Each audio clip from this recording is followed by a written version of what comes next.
주일 예배 오신 성도님들 다시 한번 주님의 이름으로 축복하고 환영합니다. 시끄럽고 복잡한 세상 속에서 하나님께서 우리에게 그 말씀을, 그 음성을 들려주시고자 이 자리 가운데 부르신 줄 믿습니다. 그러니 혹여나 마음 안에 있는 속 시끄러운 문제들 있다면 잠시 이 시간 내려놓고 하나님의 말씀에 집중하는 우리 성도님들 되시기를 소망합니다. 그런 의미에서 복잡하고 시끄러운 세상 속에서 우리 인생 가운데 하나님께서 주시는 작은 위로들이 있는 줄 압니다. 계속해서 우리가 집중하고 몰입하여서 흔들리고 힘들 때마다 하나님께서 우리에게 주신 작은 위로들이 있습니다. 혹시 그런 것들 하나씩 가지고 계신가요? 네. 사랑하는 우리 아내의 얼굴 보며 하루에 힘이 나는 이런 거라던가 각자도 있으시겠죠. 근데 저는 이번 주에 제가 언제 위로를 받는가 느꼈는데, 그 서울우유에서 나오는 2,100원짜리 커피 우유를 마실 때 큰 위로가 되더라고요. 물론 하나님의 말씀도 위로가 됩니다. 그게 기도할 때도 은혜를 받는데, 어찌 보면 너무 복잡하고 너무 많은 말들이 오가는 세상 속에서 가끔은 조금 치이는 것 같다는 느낌이 들 때도 있습니다. 아마 성도님들도 그러시겠죠.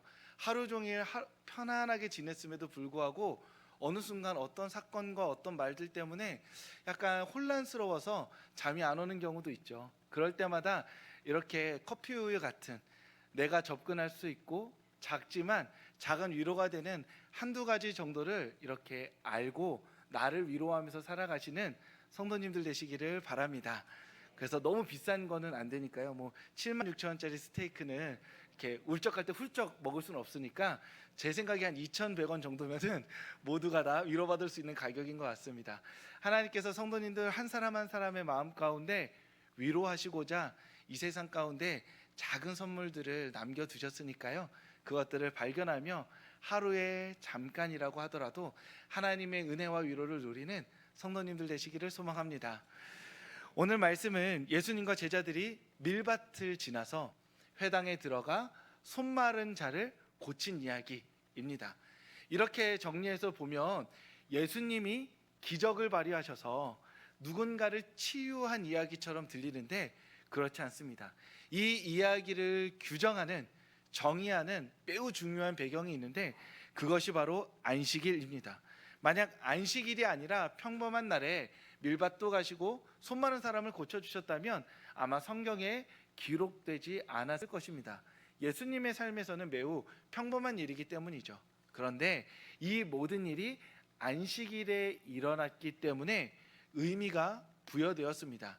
제가 지난주에 말씀드렸듯 선거를 앞두고 평소에는 전혀 관심이 없다가 이 선거를 앞두게 되면 우리가 예민해져서 목사님이 어떤 넥타이 메고 왔나, 어떤 옷을 입고 왔나 이렇게 무언가 보게 되는 것처럼 평소에 신경 안 쓰다가 옆에 사람이 입고 있는 옷 색깔에 무언가 마음이 떨리고 동공이 흔들리는 것처럼 어떤 특정한 상황과 배경 가운데서 어떤 일들은 의미를 갖게 된다는 것이죠. 그런 의미에서 오늘 본문의 이야기, 밀밭을 지나서 손 마른 자를 치유해 주신 이 이야기는 안식일의 의미가 더해줌으로써 성경에 기록되게 된 것입니다. 유대인들에게 있어서 안식일은 우리가 생각하는 것보다 훨씬 더 중요합니다. 아마 우리는 평생을 가도 이 유대인들이 느끼는 안식일과 같은 날을 한 번도 경험해 보지 못할 가능성이 높습니다. 우선적으로 안식일은 하나님께서 쉬라고 하신 명령의 날입니다. 하나님을 믿는 백성은 하나님의 절대적 순종을 바치기 위해서 안식일 하루를 무조건 쉬는 날로 규정하였습니다. 게다가 유대인들은 이 모든 것을 국가 단위로 쉽니다. 안식일 날 안 쉬면 유대인이 아닌 게 되는 것이죠. 그런 의미에서 유대인들에게 이 안식일은 하나님이 주신 창조 명령으로서 반드시 지켜져야 할 손에 꼽히는 계명 중에 하나가 되는 것입니다. 게다가 이 안식일은 하나님의 말씀이면서 유대인의 역사 가운데서도 매우 중요한 의미가 부여됩니다. 주전 167년에 유대 땅을 다스리던 에피파네스라는 왕이 있었습니다. 이 왕이 유대 땅을 그리스화하기 위해서 유대인의 정체성을 뿌리 뽑고자 합니다. 그래서 생각해낸 게 세 가지를 금지하는 건데요. 첫째는 할례를 금지하는 겁니다. 왜냐하면 할례가 유대인들의 육체적 정체성을 규정하기 때문입니다. 할례 받았느냐 받지 않았느냐에 따라서 유대인이냐 아니냐를 판가름했기 때문이죠. 그리고 두 번째로는 그 율법을 소지하는 걸 금지하였습니다. 왜냐하면 율법이 유대인들의 정신적인 정체성을 규정하였기 때문이죠. 그리고 세 번째로 마지막으로 안식일 및 절기 준수를 금지하였습니다. 왜냐하면 안식일이 그 유대인들의 문화적 정체성을 형성하는 매우 중요한 날이었기 때문입니다. 이 세 가지를 금지했습니다. 성도님들이라면 어떻게 하시겠어요? 나라에서 국가적으로 이 세 가지를 금지함으로써 이제 앞으로 너 유대인으로 살지 마, 한국 승인으로 살지 마라고 말하면서 어떤 법령이 내려왔습니다. 그러면 아마 여러 가지 판단으로 이렇게 해보고 저렇게 해볼까 할 텐데 경건한 유대인들은 남다르게 움직였습니다. 광야로 나갑니다. 그냥 뭐 안에서 싸우고 뭐 아닙니다 뭐 이런 거 아니고요. 하나님의 율법을 온전히 못 지키게 한다면 내가 광야에 나가서 살겠다. 이 국가 권력이 지배하지 못하는, 통치하고 다스리지 못하는 정말 광야에 나가서 율법만 따르며 살겠다 하고 나간 겁니다. 그런데 이 세 가지 금기를 선포했던 에피파네스 왕 입장에서는 명백한 저항이죠. 그리고 도전입니다. 군대를 파병합니다. 그런데 언제 파병하냐? 안식일에 파병합니다. 왜냐하면 안식일 규정 중에 안식일에는 무기를 들지 말라는 규정이 있기 때문입니다. 군대가 광야에 왔습니다. 모여 살고 있는 경건한 유대인들을 죽이기 위해서 창을 뽑아 들었습니다. 찌르려고 해요. 그때 경건한 유대인들은 선택해야 하겠죠. 율법을 지키면서 이 자리에서 모두가 다 학살당하느냐, 아니면 율법을 어겨서 내 생명을 지키고 저들을 쫓아내느냐. 그런데 유대인들이 왜 광야에 와 있죠? 율법을 지키기에 와 있는 겁니다. 그래서 무기를 들지 않습니다. 그 자리에서 모두가 학살당하게 되죠. 이 학살을 기점으로 유대 민중이 봉기하게 됩니다. 그리고 마카비라는 집안의 그 사람 형제들을 중심으로 해서 마카비 혁명이 일어나고 그렇게 유대인이 단독 정부를 수립하게 되는 결정적 사건이 되게 되는 것이죠.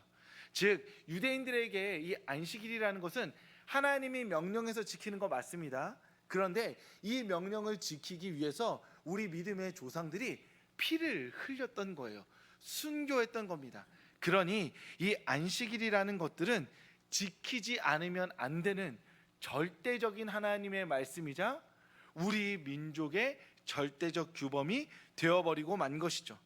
그런데 오늘 본문에서 제자들이 밀밭 사이를 가다가 이삭을 잘랐다라고 이야기 나옵니다. 다른 본문에서는 잘라 먹었다라고 이야기 나와요. 제자들이 밀밭을 가는데 길을 가다가 그 밀을 보고 손으로 잡아서 먹은 겁니다. 그러자 바리새인들이 그것을 보고 바로 이야기합니다. 어떻게 율법이 그 많은 짓을 하는가라고 말이죠.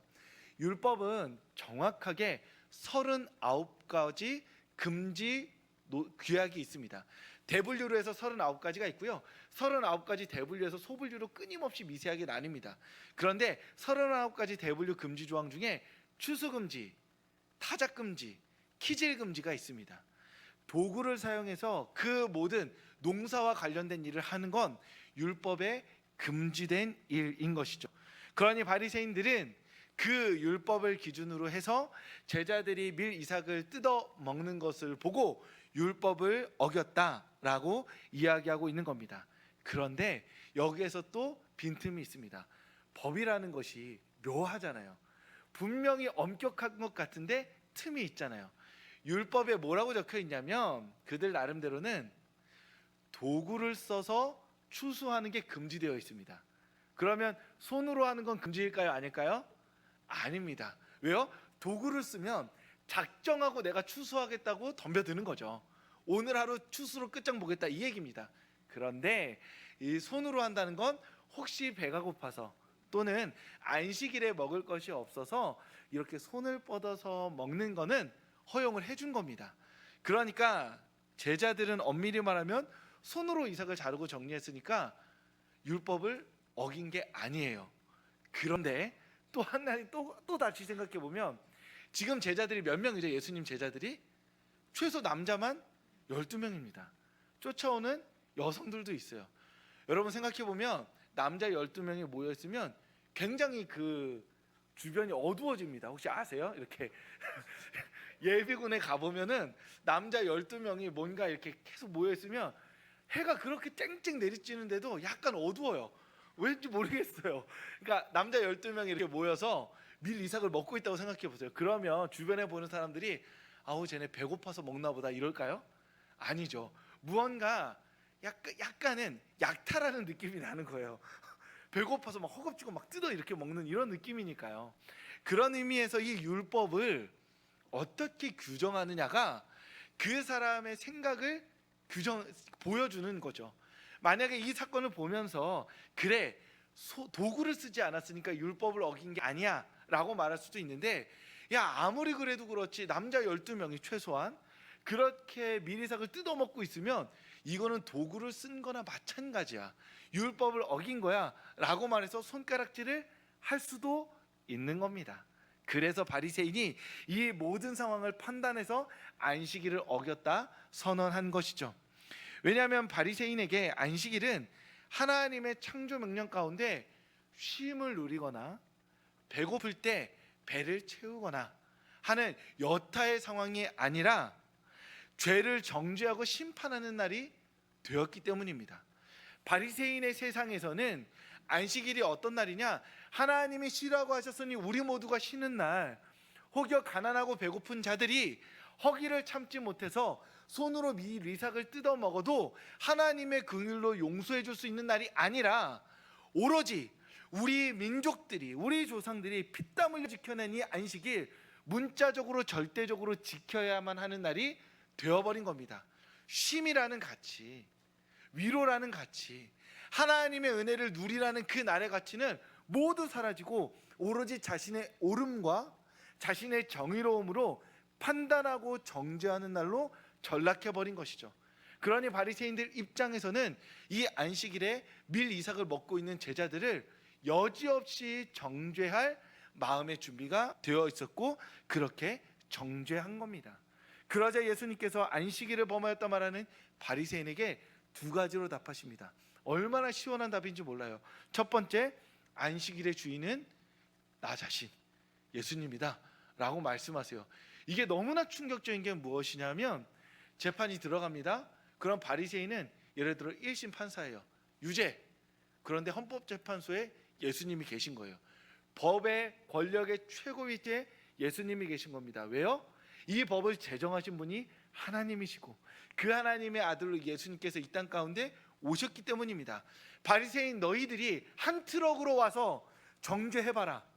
이 법을 만들고 제정한 내가 정죄하지 않으면 이것은 정죄받지 않을 것이다 라고 예수님께서 선언하신 겁니다. 왜 정죄받지 않느냐? 안식일은 쉼을 누리라고 있는 날이고 가난하고 배고픈 이들이 자신의 허기를 견디지 못하여서 밀 이삭을 먹는 것을 허용한 날이라는 거죠. 안식일은 법을 정확하게 지키는 날이 아니라 하나님 안에서 위로를 받고자 하는 이들, 가난하고 배고픈 이들이 하나님의 은혜 안에서 쉬고자 하는 이들을 위해서 하나님께서 제정해 주신 날이니 나는 이 밀이삭을 먹은 제자들을 정죄하지 않겠다. 왜냐? 이 안식일의 주인이 나기 때문이다 라고 선언해 버리신 겁니다. 두 번째로 예수님은 안식일이 사람을 위한 것이라 말씀하십니다. 하나님께서는 자신이 쉬시면서 모든 피조물에게 쉼을 허락하셨습니다. 사장님도 노예도 동물들도 모두가 하나님의 명령 안에서 쉬어야만 합니다. 쉬면서 하나님의 살아계심을 깊이 묵상하고 은혜를 누려야 하는 것이죠. 그런데 쉬지 못하는 이들이 있습니다. 앞서 제자들이 겪었던 것처럼 가난하고 배고픈 이들은 쉬지 못합니다. 이 안식일을 위해서 충분히 음식을 저장해 놓지 못한 이들은 쉬지 못하죠. 이런 이들을 위해서 밀 이삭을 배고플 때 손으로 먹어도 된다고 율법의 예외 규정을 만들어 둔 겁니다. 이 안식일 율법은 단순히 쉬어라 마라의 맥락이 아니라 일주일 동안 너의 삶에서 외부적 요인으로든 내부적 요인으로든 어떠한 요인으로도 하나님의 평안을 누리지 못하는 그 한 사람을 하나님께서 불쌍히 여겨 주셔서 이 하루만큼이라도 나의 명령을 붙들고 하나님 안에서 쉼을 누리라 말씀하신 겁니다. 그런데 가난하고 배고파서 도저히 허기를 이길 수 없는, 쉼을 도저히 쉴 수 없는 그 하층민들에게까지 쉼을 허락하기 위해서 밀 이삭을 먹을 수 있도록 예외 조항까지 만들어 주신 것이죠. 그러니까 안식일에는 이것을 지키느냐 안 지키느냐가 아니라 이 하나님의 마음을 기억해야 하는 것이죠.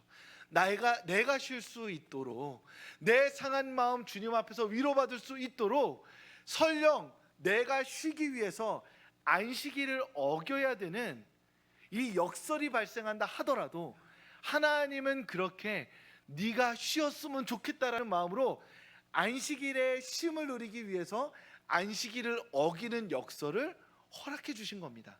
하나님은 진실로 우리가 하나님의 말씀 안에서 쉬기를 원하십니다. 한 주 동안 무수히 많은 세상의 시끄러운 말들과 우리의 마음을 쪼아대고 괴롭히는 문제들 속에서 이 하루만큼은 하나님의 은혜 안에서 잠시 멈추어 서서 이 세상이 하나님의 은혜로 말미암아 살만하다고 고백하기를 하나님은 정말로 바라셨던 거예요. 그래서 안식일을 어기면서까지 쉬도록 하나님은 그렇게 안식일 규정을 넓혀 주셨던 겁니다. 그런 의미에서 사랑하는 성도 여러분, 우리는 이 안식일 날 주님의 말씀 앞에 나왔습니다. 하나님은 오늘 우리가 이 시간만큼은 하나님의 은혜를 누리며 평안을 갖기를 바라고 계십니다. 그러니 타인을 향해 바쁘게 움직이는 눈과 손, 말과 마음들을 잠시 거두시기 바랍니다. 내 오름으로 세상을 재단하며 그 판단하는 바쁜 마음을 잠시 멈추시기 바랍니다. 바리새인과 같이 온 세상을 살아가면서 내가 옳다고 믿는 것으로 정죄하며 살아가는 그 바쁜 마음들 잠시 내려놓으시기 바랍니다. 하나님이 주신 은혜의 말씀 안에서 타인을 바라보는 시선을 거두고 하나님의 말씀 앞에 선 나를 바라보며 하나님의 은혜와 평안을 누리는 성도님들 되시기를 소망합니다.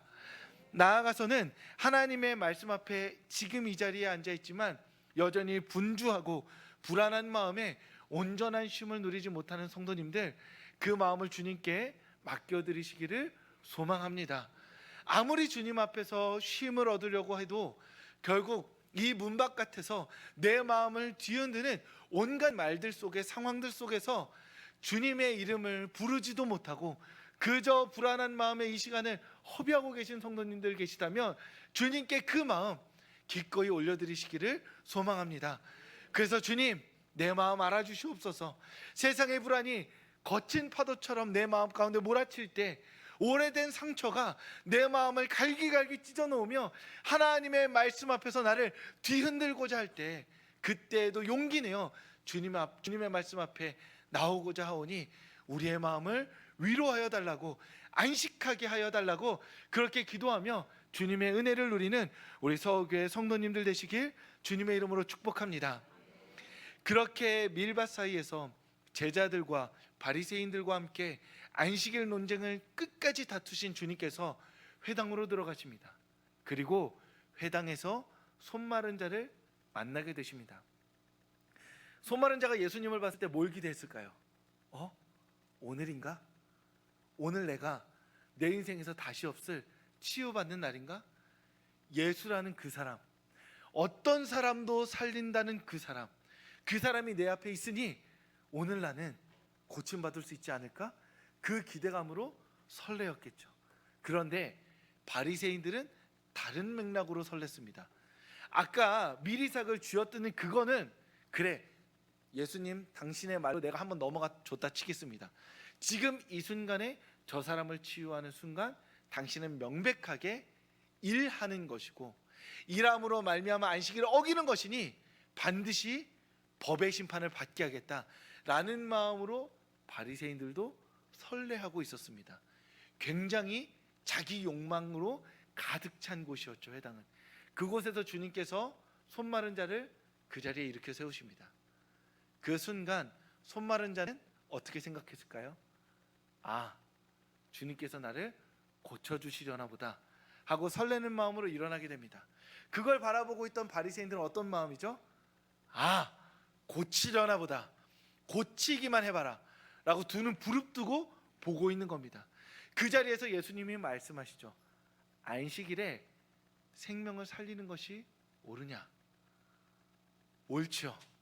그 손 마른 자를 치유하는 것이 옳습니다. 그런데 바리새인들은 대답하지 않습니다. 왜냐? 내가 옳다고 말하는 순간 예수님은 고치실 것이고 고침으로 말미암아 안식일을 어겼다고 고소하지 못하기 때문입니다.